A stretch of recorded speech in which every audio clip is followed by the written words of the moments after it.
মধ্যে নিয়ে জড়িয়ে থাকে। এই অবস্থায় হঠাৎ করে একদিন ইহুদির মালাকুল মউতের সময় হয়ে গেছে, মরে যাবে, আর পৃথিবীতে থাকবে না। জিবরাইল আমিন ফেরেশতারা আসমান থেকে দেখলেন, দেখিয়া আল্লাহ রাসূলের দরবারে আল্লাহর হুকুম নিয়ে আসলেন।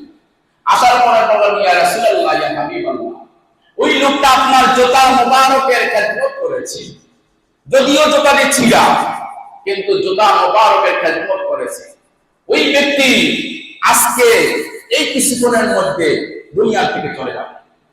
এখন ইয়া রাসূলুল্লাহ, যে ব্যক্তি আপনার জুতা মুবারক যে ব্যক্তি পরে দিয়েছে, খেদমত করেছে, আমল করে রেখেছে, এই ব্যক্তি যদি বেঈমান হয়ে মারা যায়, বলেন আপনার নবীর রহমতের কি মায়া লাগে না?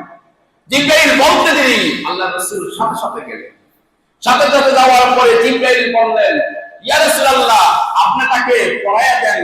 এবং সাথে সাথে তার বাবা এবং মা তাকে উপদেশ দিলেন, বলে তুমি পড়ো লা ইলাহা ইল্লাল্লাহু মুহাম্মাদুর রাসূলুল্লাহ সাল্লাল্লাহু আলাইহি সাল্লাম। মনে করবেন এটা আশ্চর্যের বিষয়। বর্তমান বিষয় আমি একটা কথা বলি, এটা মনে করবেন যে আশ্চর্য, এটা কেমন কথা?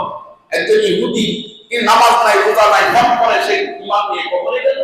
আপনি যদি এটা যদি জানতে চান, বর্তমানেও আছে, যেটাকে মদিনা শরীফের মধ্যে উস্তুরে হামলানা মৃত্যু গাছ।